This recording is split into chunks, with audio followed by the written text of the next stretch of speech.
യേശുക്രിസ്തുവിൻ്റെ ധന്യനാമത്തിൽ എല്ലാവർക്കും സ്നേഹവന്ദനം.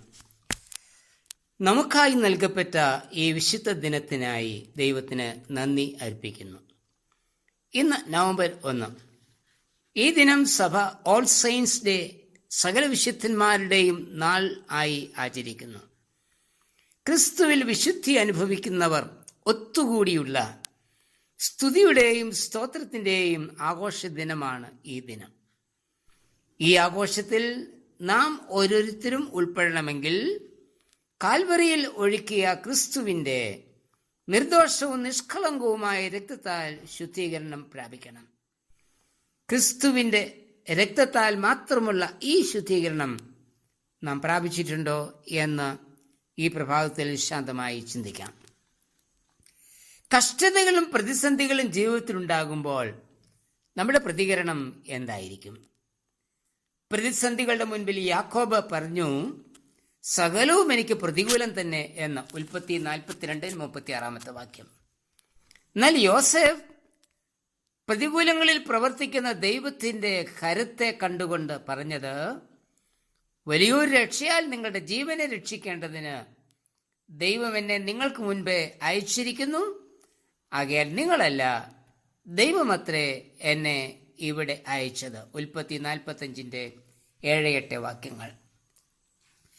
യോസേഫിന്റെ ജീവിതത്തിലുണ്ടായ പ്രതികൂലങ്ങൾ എന്തൊക്കെയായിരുന്നു എന്ന് നമുക്ക് നോക്കാം.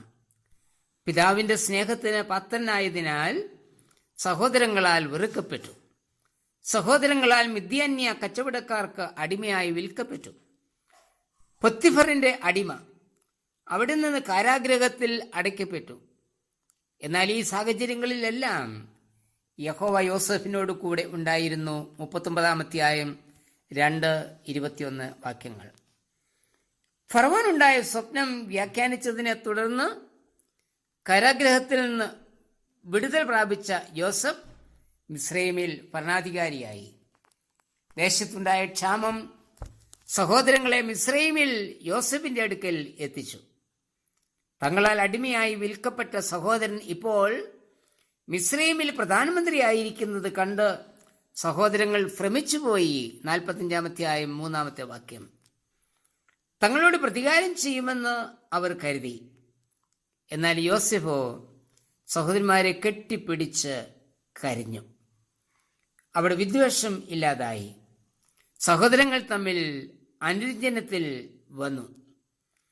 മിസ്രൈമിലേക്ക് തന്നെ അയച്ചത് സഹോദരങ്ങളല്ല, പിന്നെയോ ദൈവമാണ് ഇവിടേക്ക് അയച്ചത് എന്ന വിശ്വാസമാണ് അനുരഞ്ജനത്തിലേക്ക് വരുവാൻ സഹായിച്ചത്. 45:7-8 വാക്യങ്ങൾ. തൻ്റെ ജീവിതത്തിലുണ്ടായ സകല പ്രതികൂല അനുഭവങ്ങളിലും ദൈവത്തിൻ്റെ കരം യോസഫ് കണ്ടു. ദൈവമാണ് സകലം നിയന്ത്രിക്കുന്നത് എന്ന് യോസഫ് വിശ്വസിച്ചു. ദൈവത്തിലുള്ള വിശ്വാസം 2 അനുഭവത്തിലേക്കാണ് യോസഫിനെ നയിച്ചത്.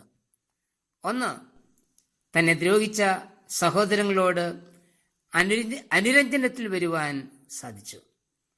2, പ്രതികൂലങ്ങളിൽ പതരാതെ നിൽക്കുവാൻ സഹായിച്ചു.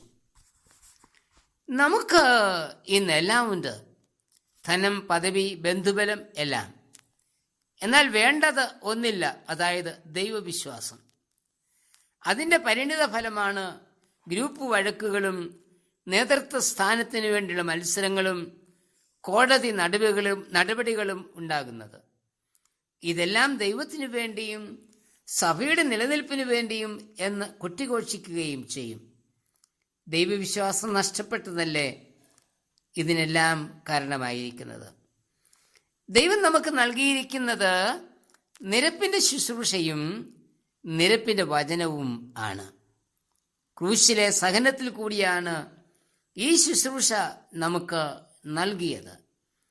ക്രൂശിലെ ത്യാഗവും വേദനയും ഏറ്റെടുക്കാതെ ഭവനങ്ങളിലും സഭയിലും അനുരഞ്ജനം ഉണ്ടാവില്ല. ദൈവമാണ് സകലതും നിയന്ത്രിക്കുന്നതെന്നും ജീവിതത്തിലുണ്ടാകുന്ന സകല അനുഭവങ്ങളും ദൈവഹിതപ്രകാരമാണ് സംഭവിക്കുന്നത് എന്നും വിശ്വസിക്കുന്നവർക്ക് മാത്രമേ ക്രൂശിനെ പിന്തുടരുവാൻ സാധിക്കൂ. അങ്ങനെയുള്ളവർക്ക് മാത്രമേ അനുരഞ്ജനത്തിൻ്റെ വാക്താക്കളാകുവാൻ കഴിയൂ. അങ്ങനെയുള്ളവർക്ക് മാത്രമേ പ്രതികൂലങ്ങളിൽ കർത്താവിൻ്റെ കരം ദർശിക്കുവാൻ സാധിക്കും.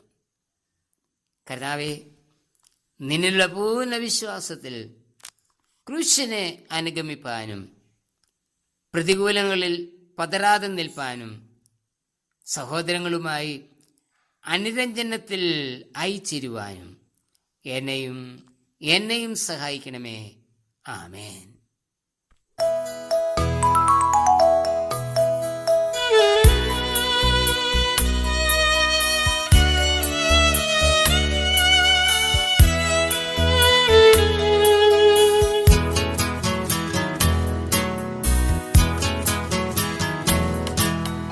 പ്രതിസന്ധികളിൽ ഞാൻ തളർന്നിടുമ്പോൾ നാഥാ നീ കൂടെയുണ്ടാകണേ.